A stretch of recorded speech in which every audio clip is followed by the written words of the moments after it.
Welcome to this explainer. Today, we're diving straight into one of the absolute wildest, most backstabbing, and bloody transitions in human history.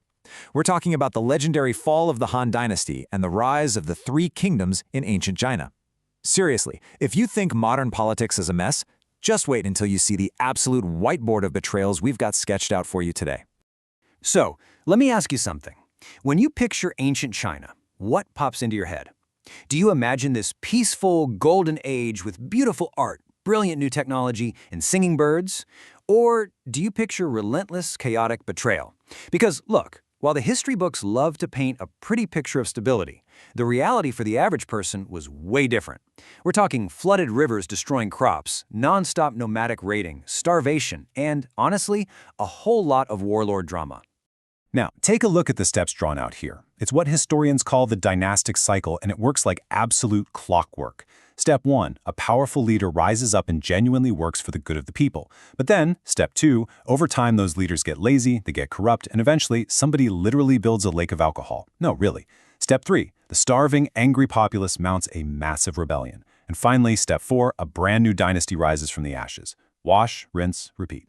If we trace this back to 2000 BC, you can see exactly how the pattern builds right up to our story. You start with the Shao Dynasty. They get replaced by the bronze-loving Shang, who inevitably get corrupt and are swapped out for the iron-working Zhou. They fall apart, making way for the wall-building Qin, who were so completely tyrannical they got overthrown by the Han Dynasty. And you know, the Han actually held it together for over 400 years. They built trade routes, ushered in a genuine golden age, until, yeah, you guessed it, the leaders got corrupt. So how exactly does a 400-year-old, super stable empire just completely collapse? Well, put yourself in this scenario for a second. Imagine you're a child emperor. Picture that little stick figure crown sitting right on your head. Your father just died out of nowhere, and suddenly, boom, you are thrust onto the throne. You're just a kid. You have zero idea how to run an empire. But hey, don't worry, because every single person in your court wants to help you rule China. And by help, I literally mean manipulate you for their own personal gain. This brings us to the insanely toxic environment of Han court culture. Whenever a power vacuum opened up, a child emperor usually had to choose between two terrible factions whispering in their ear. On one side, you've got your scheming uncles. These are the incredibly power-hungry relatives of your various stepmothers. And on the other side, the loyal eunuchs, the personal caretakers who have been with you your whole life. And this dynamic right here is what directly triggers the corruption phase of our cycle. Towards the end of the Han Dynasty, a string of these child emperors allowed the eunuch faction to seize almost total control. They started handing out government jobs for bribes, and they taxed the absolute life out of the poor just to pad their own pockets. So picture this. While the elite eunuchs are building these rocking mansions complete with swimming pools, the peasants outside are dealing with a literal 2-year drought. They are starving, they're heavily taxed, and they are pushed to the absolute brink. Well, you know what happens next. The angry populace snaps. In the year 1840 AD, a self-proclaimed Taoist wizard convinces the masses that the emperor has officially lost the mandate of heaven. Millions of starving peasants grab whatever weapons they can find, put on yellow turbans, chant a super catchy slogan, and rise up in the brilliantly named Yellow Turban Rebellion. And the imperial government? The ones busy literally murdering each other for riches back at the capital? They completely panic. So to save their own skins, the terrified capital does something incredibly reckless. They authorize independent, regional warlords to raise their own private armies to crush the rebellion. We're talking big names here, like the brilliant Cao Cao and the terrifying Dong Zhuo. Now sure, they successfully crushed the rebellion, even though the casualties were in the millions. But the Han Dynasty made a fatal mistake. By relying on these guys, they accidentally completely destroyed their own central control. These warlords were now basically independent rulers with massive, loyal armies. Meanwhile, back in the capital, the bickering between the uncles and the eunuchs finally boils over into a full-scale palace slaughter. The capital city is quite literally in flames. The emperor is forced to run for his life into the hills and enter the feared tyrannical warlord Dong Zhuo. He just happens to be arriving with his massive army, scoops up the wandering emperor, marches right into the burning capital, and essentially says, "Wait a minute, the capital's on fire, I have my army, and I have the emperor, screw you guys, I'm in charge." Now, Dong Zhuo was frankly an absolute nightmare for the Han. He ruled with an iron fist as the emperor's regent. He made all the decisions, showed zero respect for the monarchy, kept his sword on him in court, wore his shoes indoors, he even slept in the emperor's bed. But his ultimate sin? Listen to this. In ancient China, you were supposed to respectfully trot in the presence of the emperor. Dong Zhuo, he walked, just casually strolled.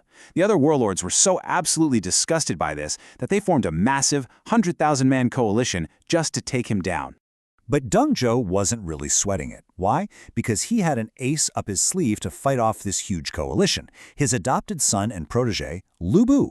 Lu Bu was an absolute beast of a warrior. Literally nobody dared challenge him to a one-on-one duel. But Lu Bu had one tiny fatal character flaw. He was famous for betraying absolutely every single warlord he had ever fought for. For some reason, Dong Zhuo just didn't think this would be a problem. Spoiler alert, it was a massive problem. A clever government official orchestrated a trap using a classic love triangle.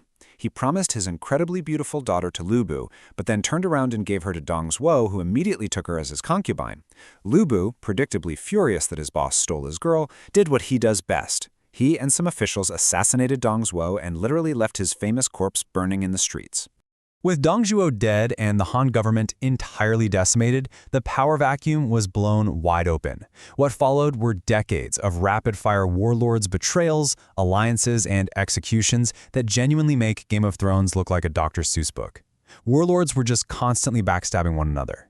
But out of this chaotic, dizzying blender, the strategic genius Cao Cao actually began aggressively and successfully uniting the entire north of China. Cao Cao was on an absolute roll, and he quickly turned his eyes to the south, which sets up the legendary Battle of Red Cliffs. To conquer the south, Cao Cao needed to cross the mighty Yangtze River with a massive force of 200,000 men. The southern warlords, Liu Bei and Sun Quan, formed a really desperate alliance to stop him. But look at these numbers. With only 50,000 troops, they were outnumbered 4-1. They were staring down total annihilation. But wait, Cao Cao had a hidden weakness. His massive northern army was exhausted, sick with disease, and totally clueless about fighting on boats. Seizing this, the southern underdogs hatched a brilliantly sneaky plan.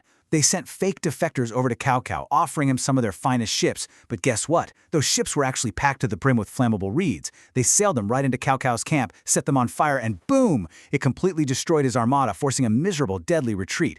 Miraculously, the south was saved. Following that insane underdog victory, the borders finally began to lock into place. The Han Emperor was officially forced to abdicate, and China split into the three kingdoms: Wei in the north, Shu in the west, and Wu in the south. Now, you'd think this is where the epic, fiery climax happens, right? Well, ironically, after all that bloodshed and betrayal, for the next 3 decades, almost nothing happened. Sure, they fought, but it almost always ended in completely boring stalemates. But hey, remember that cycle we talked about at the very beginning of this explainer? These brand new, shiny kingdoms quickly fell victim to the exact same ancient problems. In Wu, the rulers turned into tyrants who cared more about their concubines than actually governing. In Shu, a corrupt eunuch faction rose right back up and ruined everything again. And over in Wei, a string of weak young emperors basically let a powerful family, the Sima clan, quietly hijack the government from the inside. And the opportunistic Sima clan? They looked at the completely weakened states of Shu and Wu and just made their move. They forced the Wei emperor to abdicate, formed the brand new Jin Dynasty, and easily steamrolled their neglected neighbors. By 280 AD, Sima Yan officially conquered Wu and finally reunited China.